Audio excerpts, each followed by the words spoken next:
and my assistant is inside. Oh, Okay. hello everyone. Assalamu alaikum. I'm Alahli Morjab. I'm student of Rehan School, Kiringi campus. Today we have the pleasure of hosting our distinguished guest, Ma'am Thoria. It's an honor to welcome you and delve into your fascinating life journey. So now to ensure a smooth, engaging interview, let's start by expressing our gratitude for your presence and diving into your incredible experiences and insights. So I will thank you so much, ma'am. I'm very pleasure to see you on my stream, and thank you so much, ma'am, for giving me your precious time.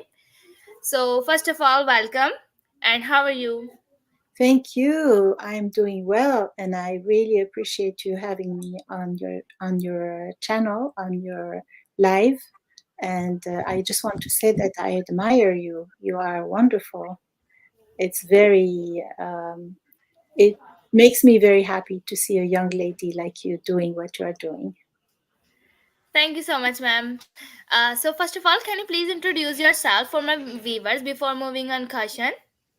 Sure. My name is Suraya bin Farhat. I'm a language teacher, a podcaster. I have a YouTube channel, and I do also translations. Uh, I am a language teacher first. I taught Arabic at the United Nations for 36 years here in New York. Um, to United Nations diplomats and staff members. I really enjoyed my experience there. When I retired in 2017, I decided to do all the other things I mentioned.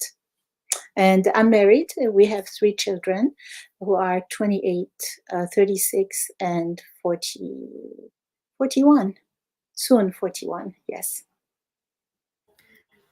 All right, thank you so much for your introduction. Now let's move on to questions. My first question is, what inspired you to start creating content and teaching languages, particularly Arabic, to a global audience?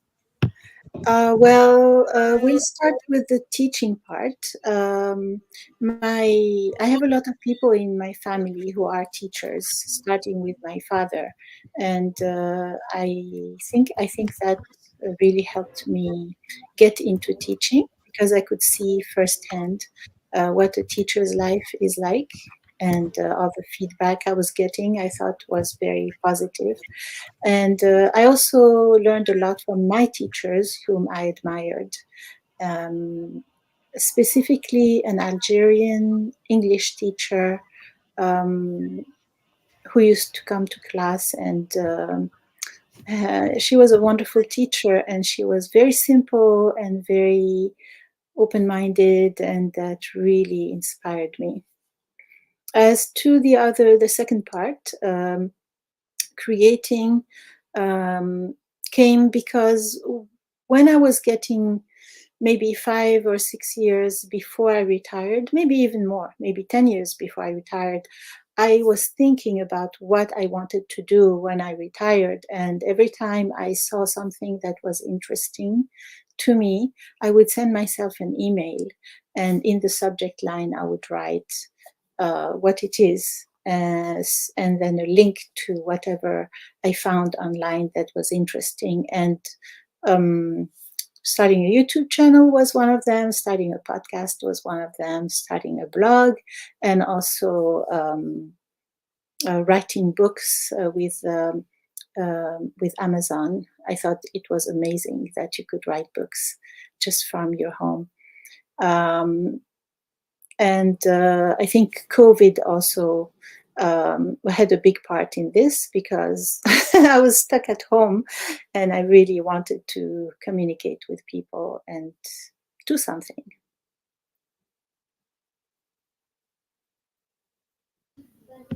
All right, thank you so much for your answer. My next question is for you. Can you share a memorable experience or success story from your years of teaching languages? I think the success story is very hard to tell because every time one of my students came back from a mission and explained how he or she was able to use Arabic to communicate with people, or times when someone, for example, I'll tell you one specific one. I had a student in level 1 who was starting Arabic from scratch. She had no Arabic before, and she worked in the pension fund. So in the pension fund, they receive a lot of letters in Arabic. And as you may know, Arabic handwriting can be quite tricky because there are different writing styles. And when you're learning from scratch, you learn with the dots separated. But in fact, when we write, we connect to the dots. She was able to read from just maybe the first week. She was able to read the date, the numbers. So she was able to read the year and the month and the day just from knowing numbers. And before she started Arabic, people always had to refer to other offices, document someone did it for them. And now, just because she took Arabic for 1 week, how to read the dates. And I think even something small like that is very important. It's so nice to get that feedback from your students. That's what's very rewarding about teaching, is that you can see the result of your work immediately. All right, ma'am, that's really wonderful. Thank you so much, ma'am, for your wonderful answer. My next question is for you. How do you believe your approach to language learning and teaching differs from traditional methods? Okay, so my approach is what is called eclectic, and that means that you don't stick to one specific method. You use different methods in your teaching to adapt to your students' needs.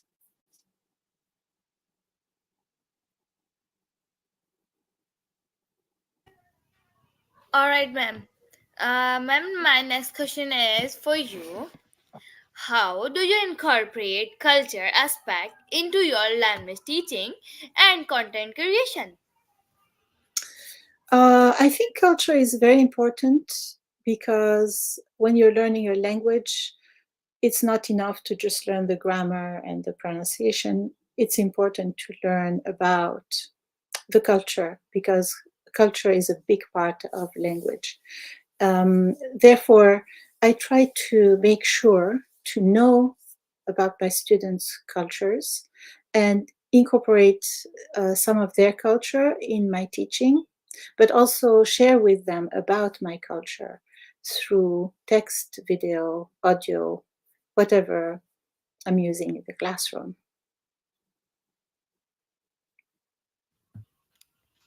All right, ma'am. Thank you so much, ma'am, for your answer. My next question is for you. Um, could you tell us about a particularly challenging aspect of teaching languages and how you overcome it? I think one particular difficulty is when you have people of different levels in the same classroom. And also people who have learned in different ways in the past. We all know that every person has a different way of learning, but these differences can be sharp sometimes. And it takes some experience to be able to tackle that. All right, ma'am. Thank you so much, ma'am, for your great answer. With your extensive experience, what Mhm. trends or changes have you noticed in language learning over the years? I think over the years, maybe I can mention two things that have happened with the advent of the internet, specifically for Arabic. People have become not only people who are studying Arabic, but Arabs ourselves. We have become more aware of the different types of Arabic that there are. We know about them, but for a long time, people were not really familiar with other dialects. With the advent of technology, with television, satellite TV, all these things, people are able to watch a live show where people are calling in from different parts of the Arab world, and they can hear Arabic speakers speaking different dialects with movies and also series, songs. People have access to songs and series and movies from different parts of the Arab world, and that really has opened up our minds to different dialects. And this, for someone who's studying Arabic, is very important because it used to be very hard to get audio or video from different dialects. The other thing is that now with AI, students are able to find out a lot about languages. However, AI is not perfect yet. So thank God they still need us, the teachers, the real people, to tell them what is true and what is wrong. Yeah, so I think those two things come to mind now. Yes, you're right. Teachers are also important in our life who tell us this is right or this is wrong. Yes, I like that. Thank you. You're welcome. So now let's move on to next question. Okay. How do you tailor your material and teaching methods to accommodate learners of different ages and backgrounds? Well, the ideal situation is to have, of course, in the same class, people of about the same age.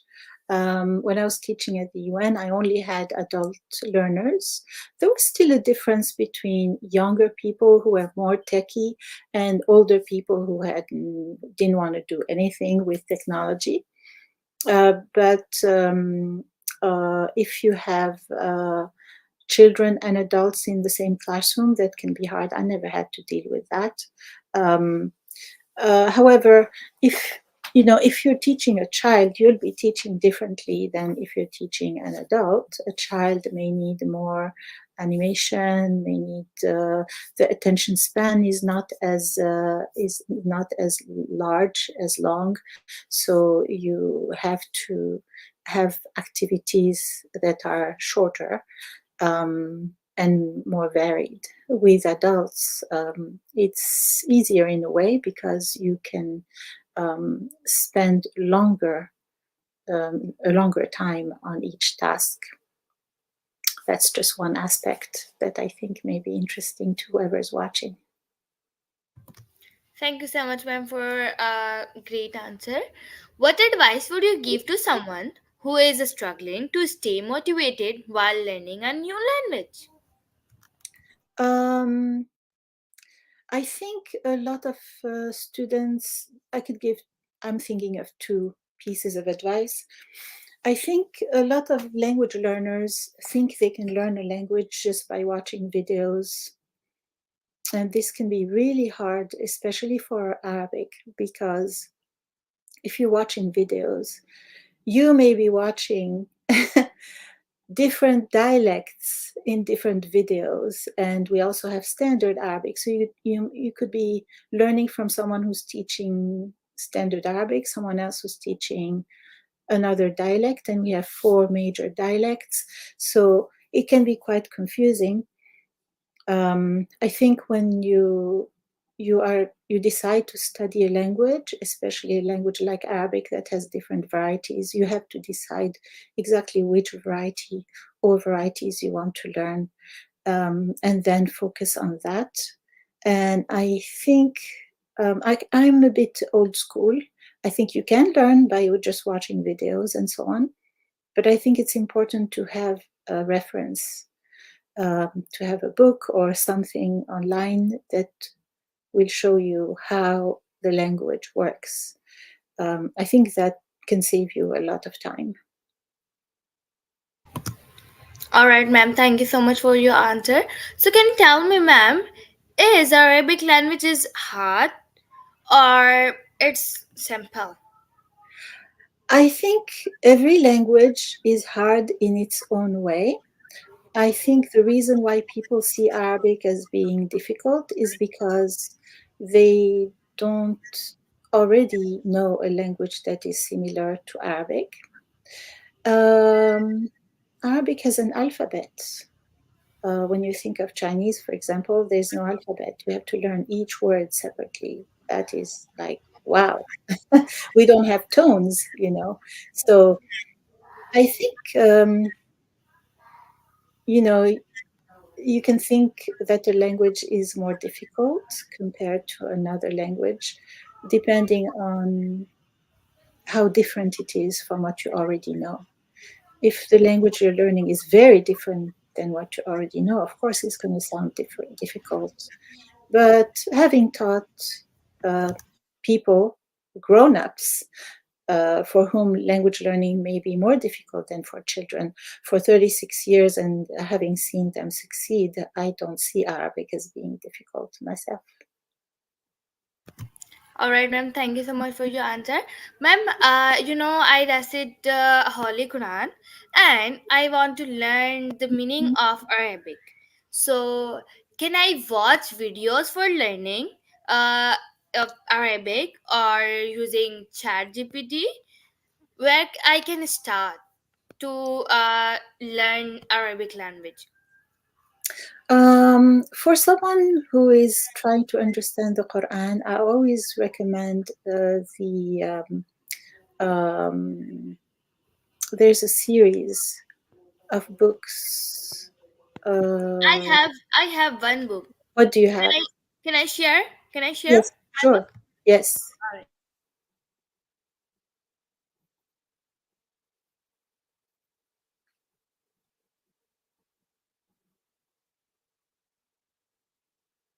Are you trying to share screen? Because I can't see.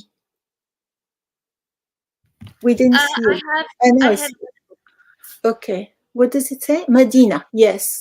yes. This is exactly, that's what I was looking for.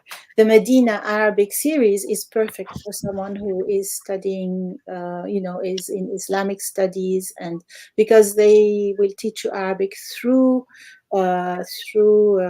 Islamic themes, and that's exactly what you need. So those, I think, are the best that are available on the market. So right now, that I know anyway. I'm not saying that I'm an expert about those, but yeah. Oops, I think maybe, did your electricity turn off again? I wonder. That's what happened a few minutes ago. Okay, we'll wait a little bit and see what happens.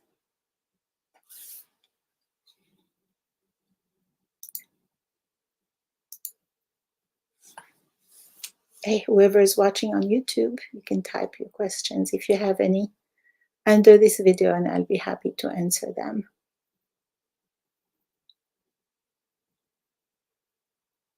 I have a feeling she's not here, so hope to see you at another live, everybody. Assalamu alaikum.